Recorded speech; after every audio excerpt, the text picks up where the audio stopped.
2022년 9월 26일 월요일입니다. 오늘 예수님의 친언 214번째 꼭지는 마태복음 11장 25절에서 27절까지의 말씀입니다. 먼저 말씀을 함께 읽어보십니다. 시작.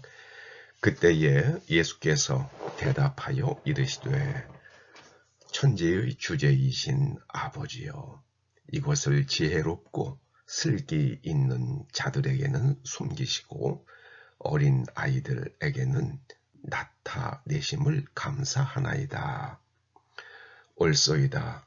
이렇게 된 것이 아버지의 뜻이니이다. 내 아버지께서 모든 것을 내게 주셨으니 아버지 외에는 아들을 아는 자가 없고 아들과 또 아들의 소원대로 계시를 받는 자 외에는 아버지를 아는 자가 없느니라. 아멘. 세상 지혜와 계시, 이런 제목으로 말씀을 상고해 봅니다. 지금은 고인이 된 불교의 법정이 아주 오래전 살아있을 때에 이런 취지의 말을 한 언론 인터뷰에서 한 적이 있습니다. 기독교에선 죄인이 죽으면 지옥에 간다고 말하는데 사랑의 하나님이 그럴 수 있냐는 겁니다. 하여 자신이 지옥에 가서 그곳에 보내진 모든 영혼들을 제도하여 극락으로 데리고 가겠다. 뭐 이런 말을 한 적이 있습니다. 저는 그의 말을 그걸 신문에서 보면서요, 참 용감한 말이다. 정말 할 말을 잃게 만드는 용감한 말이다. 이렇게 생각해 본 적이 있었습니다. 오늘 주님께서는 하나님의 계시는 세상에서 슬기롭고 지혜 있는 자들에게는 숨겨지고 어린 아이들에게는 나타나게 되는 것이 하나님의 뜻이라고 말씀하십니다. 왜 그럴까요? 이 말씀을 이해하는데 저는 양자물리학의 세계와 일반 물리학의 세계가 같은 시공간에 존재하면서도 전혀 다른 원리로 작동하고 있다는 사실이 좋은 예가 되지 않을까 싶습니다. 하나님 나라에선 십자가가 승리와 영광의 상징이 됩니다. 그러나 세상의 관점에선 십자가는 실패와 치욕의 정점입니다. 세상 지혜와 슬기로는 이해할 수 없는 것이 하나님의 계시입니다. 그런데 정말 희한한 것은 세상 지혜와 슬기의 방법론으로 하나님의 계시를 연구하고 또 세상에서 주는 박사학위 PhD, Doctor of Philosophy, 그거를 주고받는다는 것이 정말 희한하게 여겨집니다.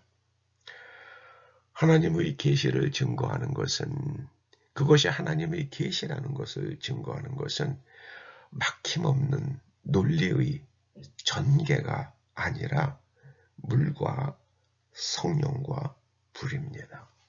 물이란 것은 사람이 의식이 바뀌어서 생각이 바뀌어서 더 이상 죄짓지 않는 사람이 되는 겁니다. 이게 물입니다. 이게 물입니다. 성령과 불은 세상의 원리하고는 전혀 다릅니다.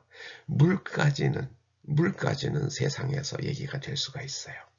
세상의 지혜와 비슷한 데가 있습니다. 물까지는. 그래서 세례 요한은 자기는 물로 세례를 준다.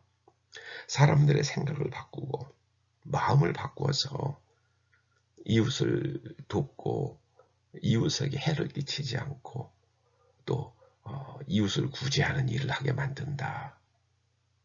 그러나 예수님께서는 오셔서 성령과 불로 세례를 주시는데 이 물로 하는 물의 세계와 성령과 불의 세계는 비교하면은 이건 주인과 노예 수준 차이도 더 된다. 그렇게 말한 적이 있잖아요. 세상 지혜로 하나님의 계시를 다 이해할 수가 없습니다. 그래서 성경을 읽기 전에 먼저 성령님께서 기름 부어주셔서 그 하나님 나라의 그 비밀, 그 풍성한 비밀을 다 깨닫고 느끼고 맛보고 또 그 하나님의 계시로 인해서 우리의 몸과 마음이 변화가 되고 하나님 나라에 반응하는 그런 몸으로 바뀌어지도록 그렇게 기도하시면서 말씀을 읽어가시기를 부탁드립니다. 세상 지혜로는 하나님의 계시를 다 알 수가 없습니다. 물까지는 됩니다. 그러나 기독교의 본질은 성령과 불입니다. 기도하시죠. 아버지 하나님 감사드립니다. 저희가 세례 요한의 제자가 아니라 예수님의 제자라는 사실을 깊이 마음에 새기고 성령과 불의 사람으로 우리의 생을 완성해 갈 수 있도록 기름 부어 주시옵소서. 기독교가 성령과 불의 종교가 될 수 있도록 기름 부어 주시옵소서. 한국 교회가 성령과 불의 교회가 될 수 있도록 기름 부어 주시옵소서. 예수님의 이름으로 기도드립니다. 아멘.